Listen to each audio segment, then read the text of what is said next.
Good morning, students. Today we learn about intellectual awakening and socio-political changes. Standard 9, Unit 4, Intellectual Awakening and Socio-political Changes. Introduction. A new civilization began to develop in northern India with a revival of trade and urbanization during the 6th century BC. In this period of major political and social changes in North India, Buddha and Mahavira was born. In the century following their death, Buddhism and Jainism took root as major religions in India. This meant that new religious orders were coming up with many followers, propagating new beliefs and philosophers. Similarly, Zoroastrianism in Persia and Confucianism and Taoism in China became popular during this period. First one, Confucianism and Taoism. Confucianism and Taoism. China, Confucianism and Taoism. In the 6th century BC, two great thinkers were born in China. Two great thinkers. First one, Confucius. Second one, Laoists. Confucius and Laoists. They laid down the systems of morals and social behavior for individual and communities. But after their death, temples were built in their memory, and the philosophy they taught was developed into religion known as Confucianism and Taoism respectively. Their books were held in great reverence in China. Confucianism exerted a big influence on not only the political class of China but also on the common people. 6th centuryல ஒரு மிக முக்கியமான இரண்டு மதங்கள் உருவாகின. இந்த ரெண்டு மதங்களுக்கு அடிப்படையாக இரண்டு தலைவர்கள் தோன்றினார்கள். அவங்க யார் அப்படின்னு சொல்லி பார்த்தோன்னா, கான்ஃபியூசியஸ் அண்ட் லாவோயிட்ஸ். சைனாவில் கான்ஃபியூசியஸ் அண்ட் லாவோயிட்ஸ் அப்படின்னு சொல்லக்கூடிய ரெண்டு மிக முக்கியமான திங்கர்ஸ் பானானாங்க. அந்த டைமில் தான் இந்த கான்ஃபியூசியானிசம் அப்படின்னு சொல்லக்கூடிய ஒரு மதமும் டாவோயிசம் சொல்லக்கூடிய ஒரு மதமும் உருவாகியது. நெக்ஸ்ட் ஒன் பார்த்தோம் அப்படின்னு சொல்லி பார்த்தா, Confucius, he was born in 551 BC of China. Okay, Confucius was born in the Sangtung province of China in 551 BC. He studied history, poetry, philosophy and music. He studied poetry, history, philosophy and music. He is the author of 5 important works. இவர் ஒரு 5 புத்தகங்களை எழுதியிருக்கிறாரு. இதெல்லாம் அப்படின்னு பார்த்தோன்னா, the book of records, second one the book of orders, third one the book of changes dealing with metaphysics, fourth one the spring and autumn annals, next fifth one the book of history narrating the events and legends of the early religions of China. ஒரு 5 புத்தகங்களை இவர் எழுதியிருக்கார். சமூகத்தில் இருக்கக்கூடிய சீர்கேடுகளை அகற்றுவதற்காக இவர் எழுதிய இந்த புத்தகங்கள். Next 5 cardinal principles of Confucius ethics. கான்ஃபியூசியஸோடைய மிக முக்கியமான 5 கொள்கைகள். இது என்னெல்லாம் அப்படின்னு சொல்லி பார்த்தோம் அப்படின்னா, first one humanness, second one righteousness, third one property, fourth one wisdom, fifth one trustworthiness.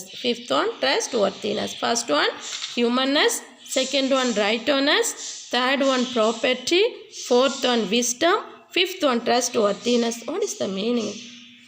First one humanness மனித தன்மை, second one righteousness நேர்மை, third one property நன்னடத்தை, fourth one wisdom மெய் அறிவு, last one trustworthiness, நம்பகத்தன்மை. ஓகேயா?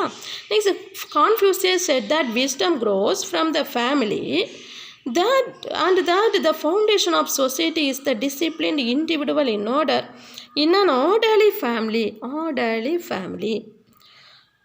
The superior man, according to him, is not merely intelligent or scholarly, but his character should be exemplary.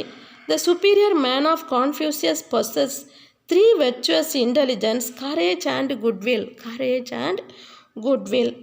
Though Confucius insisted on children obeying parents and wife their husband, he also clearly proposed that when the command is wrong, a son should resist his father and a minister should resist the prince. When asked about government, he said that there are three requisites for it. There should be sufficiency of food, sufficiency of military equipment and confidence of the people in their ruler.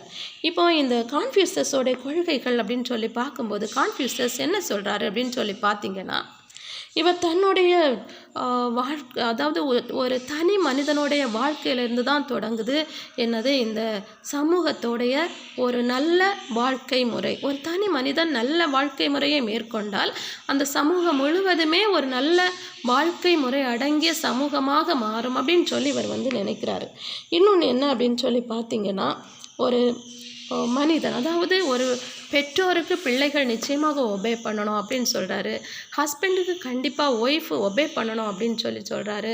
அதே நேரத்தில் அவங்களுக்கு கொடுக்கக்கூடிய, அதாவது தகப்பன் தன்னுடைய மகனுக்கு கொடுக்கக்கூடிய command தவறாக இருந்தால் நிச்சயமாக அந்த கமாண்டை மகன் ஒபே பண்ணக்கூடாது அப்படின்னு சொல்கிறாரு. நெக்ஸ்ட் ஒரு மன்னர் தன்னுடைய அமைச்சருக்கு இடக்கூடிய அந்த கட்டளையானது தவறாக இருப்பின் நிச்சயமாக அதற்கு அவர்கள் ஒபே பண்ணக்கூடாது அப்படின்னு சொல்கிறாரு.